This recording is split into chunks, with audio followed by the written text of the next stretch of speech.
오늘 창세기 강의 12강인데 그날 바람이 불 때, 시작. 그날 바람이 불 때. 할렐루야. 하얀 면사포를 쓰고 수줍게 입장하는 신부처럼 하얀 겨울이 자연을 감싸는 이날, 따스한 한 잔의 차처럼 주님의 따스한 은혜를 사모하며 이 자리에 함께한 여러분을 축복합니다. 옆 사람한테 축복합니다. 어제 뉴스를 보니까 2년 전 일본과 협의를 통해서 만들었던 화해와 치유 재단을 해산한다는 소식을 보았습니다. 2차 세계대전 때 피해를 본 할머니들에게 진심 어린 사죄도 하지 않는 채 100억 원의 돈으로 모든 일을 덮으려 했던 일본 정부를 향해서 피해자 중심 원칙에 입각해서 해산한다고 발표한 대한민국 정부의 발표는 저는 옳다고 생각합니다. 돈을 얼마나 보상해 주느냐가 문제가 아니라 평생 동안 씻지 못할 상처를 받은 할머니들에게 진정한 사죄와 상처를 보듬어 드리는 것이 우선이기 때문이에요. 그러나 여전히 일본 정치인들은 성적 학대를 했던 사실을 축소하고 은폐하며 심지어 그런 적이 없다고 부정하고 있습니다. 그리고 많은 국민들은 그런 일본의 자세를 보면서 분노하는 것이 사실입니다. 진정한 화해와 치유가 가해자의 진정한 자기 본질의 고백과 반성에서 시작하는 것처럼 성도된 우리의 화해와 치유도 나 자신의 본질을 직면하고 진정한 고백과 해결로부터 시작이 됩니다. 이런 의미에서 오늘 우리는 아담과 하와를 찾아가시는 하나님, 그리고 그 하나님 앞에서 죄의 먼지를 뒤집어 쓴 채 두려워 떨고 있는 두 사람을 만나게 됩니다. 부디 이 슬픈 사건 속에서 여러분의 삶과 믿음의 본질을 돌아봅시다. 그리고 말씀 속에서 우리를 향해서 간절히 진리를 외치시는 성령님의 음성에 귀를 기울임으로 하나님과 여러분 각 사람이 은혜 안에 화해하고, 다시 한번 하나님과 여러분 각 사람이 은혜 안에 화해하고 예수의 보혈로 치유받는 역사가 나타나기를 주님의 이름으로 축원합니다. 여러분, 뱀의 유혹을 통해서 선악과를 따먹은 아담과 하와는요, 스스로 벗었음을 발견하고 수치스럽고 부끄러워서 치마를 만들어 몸을 가렸어요. 그리고 그 이후의 상황을 성경이 이렇게 증거합니다. 본문 8절에 보니까 그들이 그날 바람이 불 때 동산에 거니시는 여호와 하나님의 누구 소리를 듣고 아담과 그의 아내가 여호와 하나님의 낯을 피하여 동산 나무 사이에 숨은지라. 여러분, 여기서 그날 바람이 불 때 라는 구절을 주목해 보십시오. 옛날 개역 한글 성경에서는 이 부분을 날이 서늘할 때라고 번역했습니다. 날이 서늘할 때. 우리는 이 본문을 보면서 막연하게 날이 시원할 때 하나님이 찾아오셨나 보다 라고 생각합니다. 하지만 이 말씀은 그런 의미가 아닙니다. 옛날 고대 근동의 신화를 보면 신이 인간의 잘못을 심판하고 정죄할 때 태풍과 천둥 같은 것을 동반하고 찾아온다고 합니다.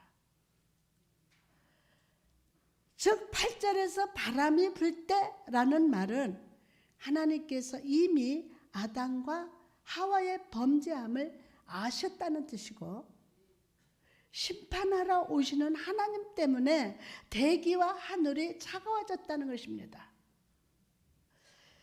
죄로 인해서 두려움이 생겨난 아담과 하와는 그것을 견딜 수 없었습니다. 그래서 하나님을 피해서 숨었습니다. 9절에 보니까 하나님께서 아담아 네가 어디 있느냐 라고 물으셨습니다. 하나님이 아담과 하와가 선악과 따먹은 것을 모르셔서 물으신 것일까요? 어디에 있는지 몰라서 물으신 것입니까? 아닙니다. 그의 이름을 부르신 것은 회개하기를 원하셨기 때문이에요. 회개하기를. 그러자 아담은 내가 벗었으므로 두려워하여 숨었나이다 라고 대답합니다. 아담은 하나님의 기대와 달리 죄를 고백하지 않았습니다. 고백하지 않았어요. 그러자 하나님께서 한 번 더 기회를 주십니다. 11절에 보면 이르시되 내가 너의 벗었음을 내게 알렸느냐? 내가 먹지 말라 명한 그 나무 열매를 내가 먹었느냐? 여러분, 왜 하나님은 두 번의 기회를 주실까요? 성경에 보면 둘이라는 숫자는요, 확신을 상징합니다. 율법에 보면 누군가 살인을 저질렀을 때 그 사실에 대해서 증인이 한 명의 경우는 사형을 시킬 수 없게 되어 있다고 합니다. 증인이 한 명이면 그 사람은 사형을 못 시킨대요. 최소 2명의 증인이 있어야 그것을 확신하고 형 집행을 할 수 있었다고 합니다. 자, 이처럼 하나님께서는 아담이 혹시 잘못 생각했을까 봐 혹시나 회개할지도 모른다는 기대를 가지고 다시 물어보셨던 거예요. 그럼 이렇게 회개를 기대하시면서 아담을 부르시는 하나님 앞에서 아담은 어떻게 반응했을까요? 안타깝게도 아담은 그 기회를 놓쳐버렸어요. 기회를 놓쳐버렸어요. 오히려 핑계를 대고 있습니다. 12절에 보니까 아담이 이르되 하나님이 주셔서 나와 함께 하신 여자 그가 그 나무의 열매를 내게 주므로 내가 먹었나이다. 아내에게 핑계대는 거예요. 아담에게 처음 여자를 데려가셨을 때 아담은 기뻐하면서 그를 돕는 배필로 주신 것을 감사하고 뼈 중에 뼈요 살 중에 살이라고 막 감탄했습니다. 그런데 이제는 그 아름답다고 한 여자, 하나님의 창조하신 궁극적인 걸작품인 여자라는 존재를 부정하고 있음을 보게 됩니다. 또한 여자도 여자가 이르되 뱀이 나를 깨므로 내가 먹었나이다 라고 책임을 미룹니다. 책임을. 여기서 우리는 죄의 특징을 보게 되는데 바로 책임을 전가하고 회피하는 것이 나타난다는 것이에요. 그러므로 우리가 하나님 앞에 회개할 때 가장 먼저 회복해야 할 모습도 죄를 지은 나를 인정하고 고백하는 것인 줄 믿습니다. 성숙한 사람과 성숙하지 못한 사람을 구별하는 중요한 기준은 누구 탓을 하느냐 하는 것입니다. 어린아이들을 보면요, 무슨 잘못을 해도 전부 남 탓합니다. 남을 탓해요. 너가 그랬잖아. 엄마 탓, 아빠 탓, 친구 탓, 장애물에 걸려 넘어졌을 때도 장애물 탓합니다. 아직 성숙하지 못하기 때문입니다. 그러나 몸과 나이는 어린인데 생각하고 행동하는 것은 여전히 어린 아이에 머물러 있는 사람이 있습니다. 이런 사람은 여전히 다른 사람의 도움과 희생을 의지하면서 살기 때문에 주변 사람에게 도움이 되기보다는 짐이 되고 부담이 될 뿐입니다. 그런데 이런 성숙지 못한 모습이 성도된 사람들에게도 나타남을 아십니까? 내가 죄의 습관을 버리지 못하는 것도 예수님이 도와주지 않았기 때문이고, 내가 말씀에 순종하지 못하는 것도 예수님께서 은혜를 베풀어 주지 않으셨기 때문이라고 합니다. 내가 시험과 고난 가운데 있는 것도 하나님의 나를 잊어버리셨기 때문이라고 불평을 합니다. 그러나 여러분, 하나님 앞에서 우리는 어린아이 같은 심령으로 주 앞에 나가야 하지만 동시에 성숙한 성도로 서 있어야 합니다. 그러면 그 성숙의 증거가 무엇입니까? 나 자신을 직면하고 인정하는 거예요. 사도행전 2장을 보면요, 베드로의 설교를 들은 후 사람들의 반응에 대해서 이렇게 말합니다. 사도행전 2장 37절에 그들이 이 말을 듣고 마음에 찔려 베드로와 다른 사도들에게 물어 이르되 형제들아 우리가 어찌할꼬 하거늘. 여기서 찔리다 라는 단어를 주목해 보십시오. 이 말은 헬라어로 카타뉴소라고 하는데 말 발굽에 움푹 파인 상태를 의미합니다. 즉 사람들은 자기들이 메시아 되신 예수 그리스도를 죽이는데 앞장섰던 사실을 깨닫고 마음과 양심의 깊은 가책을 느꼈다는 겁니다. 임마누엘 하나님을 자기들의 앞장서서 죽였다는 사실이 너무 힘들고 괴로웠던 것입니다. 이때 베드로가 뭐라고 말했습니까? 사도행전 2장 38절에 보니까 베드로가 이르되 너희가 회개하여 각각 예수 그리스도 이름으로 뭐를 받고 세례를 받고 제사함을 받으라. 그리하면 성령을 선물로 받으리니. 마음 깊숙이 찔림을 받고 탄식하고 있는 사람들에게 베드로는 먼저 회개하라 라고 외칩니다. 회개하라 라고 외칩니다. 여러분, 회개는 그리스도인과 불가분의 관계에 있는 단어입니다. 그러나 우리가 회개라는 단어를 자주 말하면서도 회개가 삶으로 연결되지 못하는 경우가 너무 많습니다. 그 이유는 회개라는 단어의 다에 잘못 이해하고 있기 때문이에요. 우리가 회개에 대해서 제대로 바르게 이해하기 위해서는 먼저 회개와 자복의 차이점을 아는 것이 중요합니다. 그럼 회개는 무엇이고 자복은 무엇입니까? 먼저 자복하다라는 말은 헬라어로 엑소몰로게오라고 합니다. 이 단어에 몇 가지 뜻이 있는데 첫째로 고백하다입니다. 제가 이런 잘못을 범했습니다 라고 말한다면 이것은 고백입니다. 두 번째로 동의하다입니다. 저에게 지적해 주신 그 잘못을 인정합니다 라고 말하는 것이 바로 동의하는 것입니다. 세 번째, 약속하다입니다. 이것은 앞으로는 이런 잘못을 범하지 않고 바르게 살겠습니다 라고 말한다면 이것은 약속입니다. 자, 정리해 보겠습니다. 자복하다라는 단어 속에 고백하다, 동의하다, 약속하다라는 세 가지 뜻이 있습니다. 이 세 단어에는 공통점이 있는데 그것은 고백이든 동의든 약속이든 모두 다 입으로, 즉 말로 한다는 거예요.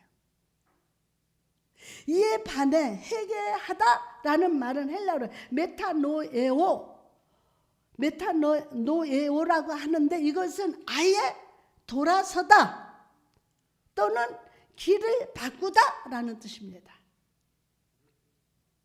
내가 이쪽을 바라보다가 완전 돌아서는 거예요. 예를 들어서 동쪽으로 가던 사람이 자신의 방향이 틀렸음을 아는 즉시 180도 돌아서는 것입니다. 아예 패턴이 바뀌는 거예요. 또한 회개는 움켜쥐고 있던 것을 놓아버린다 라는 뜻도 있습니다. 놓아버린다. 이처럼 회개는 말이 아니라 철저하게 행동으로 나타납니다. 따라서 자복이 회개의 시작일 수는 있지만 그 자체가 회개일 수는 없어요. 하나님, 제가 이런 죄를 지었습니다. 다시는 하지 않겠습니다. 라는 고백은 자복입니다. 그리고 이 자복의 행동으로 드러나는 것이 바로 회개입니다. 만약 도둑이 가게에서 물건을 훔치다가 주인에게 들켰다고 생각해 봅시다. 그는 주인에게 자신의 잘못을 고백하고 다음부터는 다시 훔치지 않겠다고 약속했습니다. 가게 주인은 이 말을 믿고 용서해 주었어요. 그런데 그 도둑이 다음날 같은 가게에서 또 도둑질을 했다고 한번 생각해 보십시오. 그렇다면 이 도둑은 주인 앞에서 자복은 했지만 회개는 하지 않았다고 생각할 수 있습니다. 여러분, 우리 회개가 이와 같습니다. 우리는 회개했다고 말은 하지만 대부분의 경우 자복하다가 끝을 냅니다. 나의 잘못을 지적하시는 하나님 말씀에 동의하고 나의 잘못을 고백하고 올바른 삶을 살겠다는 약속은 잘합니다. 그러나 그것이 삶으로 드러나지 않기 때문에 회개로 이어지지 않는 것입니다. 여러분이 지금까지 주님께 드렸던 회개는 자복입니까? 회개입니까? 저는 오늘 여러분의 삶에 참된 회개가 회복되기를 축복합니다. 참된 회개가. 자, 두 번째로 베드로는 예수 그리스도 이름으로 세례를 받고 제사함을 받으라고 합니다. 예수 그리스도 이름으로 세례를 받고 제사함을 받으라. 여기서 베드로가 세례를 받으라고 한 이유가 무엇입니까? 단순한 행위나 형식이 아니라 본질을 회복하라는 거예요. 본질을 회복해라. 즉 세례를 통해서 이전의 죄를 사랑하고 세상을 사랑하며 나 중심적으로 살던 삶은 죽고 예수 그리스도와 연합해서 생명이신 예수 그리스도와 하나 된 삶을 살아가라 하는 것입니다. 그런데 38절의 헬라 원문을 보면 회개하라 라는 말은 2인칭 복수의 명령형으로 되어 있고 세례를 받으라 라는 말은 3인칭 단수 명령형으로 쓰여져 있습니다. 즉 원어의 뜻에 맞게 번역해 보면 너희들은 모두 회개하고 너희 각 사람은 세례를 받으라는 말이 됩니다. 여러분, 이 말은 우리에게 중요한 가르침을 줍니다. 우리 모두 임마누엘 교회라는 교회 안에서 함께 신앙생활을 합니다. 그러나 함께 신앙생활을 한다고 해서 모든 각 사람이 예수 그리스도와 연합된 삶을 사는 것은 아닙니다. 아니에요. 신앙생활을 길게 하지 않았는데도 예수님과 함께 연합되어 영적 교제를 나누는 사람이 있지만 한 달도 안 됐는데 어머나 저 사람은 하나님과 연합됐어? 근데 반대로 10년, 20년, 30년 나 이렇게 신앙생활 잘했어? 귀한 직분 맡고 있어도 여전히 내가 살아있고 예수님과는 영적 교제를 갖지 못하는 사람들이 있어요. 여러분, 이제 우리 말이나 생각에 앞서는 사람이 아니라 삶으로, 행동으로 믿음을 드러냅시다. 오른손 들고 아멘합시다. 믿음을 드러냅시다. 할렐루야. 입으로만 회개하지 말고 삶으로 회개합시다. 나 한 사람이 변화되기를 사모합시다. 나는 죽고 예수가 사는 성령으로 세례받는 역사를 사모하는 자가 다 되시기를 주님의 이름으로 축복합니다. 나가서 죄를 지은 후에 아담과 하와의 모습 속에서 결정적으로 나타나는 모습이 있음을 주목해 봅시다. 바로 하나님과 남자와 여자 사이에 하모니가 깨졌다는 거예요. 자, 몇 명이에요? 바로 하나님과 남자와 여자 사이에 뭐가 깨졌어요? 하모니가 깨졌다는 거예요. 죄는 모든 관계의 하모니를 깨트립니다. 깨트려요.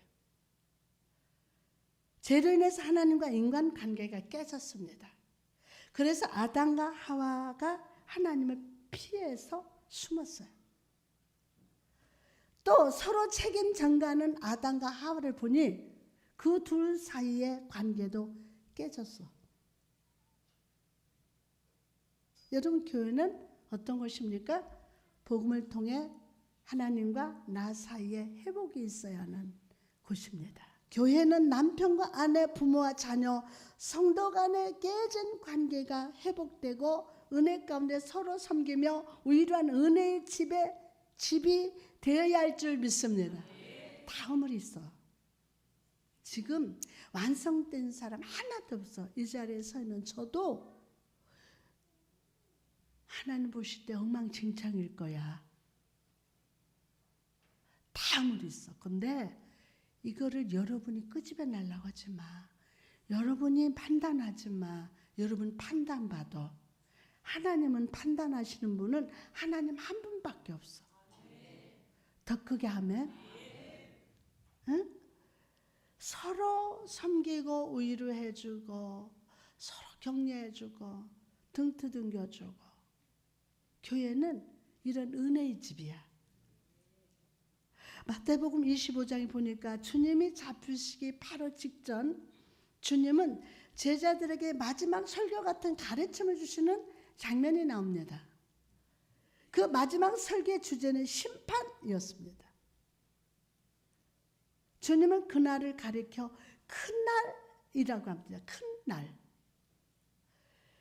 최초의 인간 아담으로부터 주님이 재림하시기 직전까지 모든 사람이 그날에 하나님 앞에 서게 됩니다. 그날에 하나님 앞에 서게 될 겁니다. 천천만만의 천사들도 그곳에 서 있을 것입니다. 모든 영혼이 주 예수 그리스도 앞에 엎드려 경배할 것이고 주 예수를 믿지 않았던 사람들은 후회와 두려움으로 엎드려 있을 겁니다.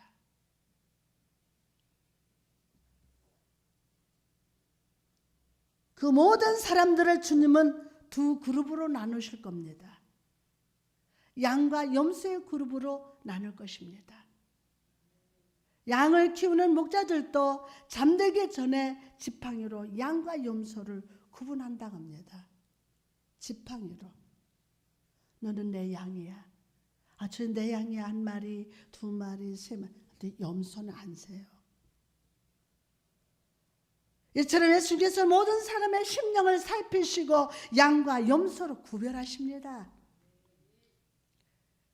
왕은 오른편에 있는 의인들에게 축복합니다. 마태복음 25장 34절 말씀 보니까 창세로부터 너희를 위하여 예비된 나라를 상속받으라. 다시 한번 상속받으라. 왕은 너희가 내가 배고플 때 음식을 대접하고 목마를 때 마시게 했고 나그네 되었을 때 영접했으며 옷을 입혀주었다고 말씀합니다. 반대로 왼편에 있는 자들에게 영원한 불에 들어가라고 하십니다. 왼편에 있는 자들이 우리가 언제 주님이 목마르고 나그네 되신 것이나 헐벗은 것을 공양하지 않았습니까? 라고 했을 때 왕이 뭐라고 대답합니까? 왕이 이 지극히 작은 자에게 한 것이 내게 한 것이고 지극히 작은 자에게 하지 아니한 것이 내게 하지 않은 것이다 라고 대답을 했습니다. 동일한 질문으로 주님께서는 여러분에게 말씀하십니다. 너가 죽은 자식을 인하여 슬퍼하는 자를 찾아가 위로한 것, 그것이 바로 나를 위로하는 것이다. 너가 바쁜 일 멈추고 성전에 와서 청소를 하고 예배를 준비하고 식당에서 섬기고 차량 봉사한 거, 그것이 바로 나를 위한 것이다.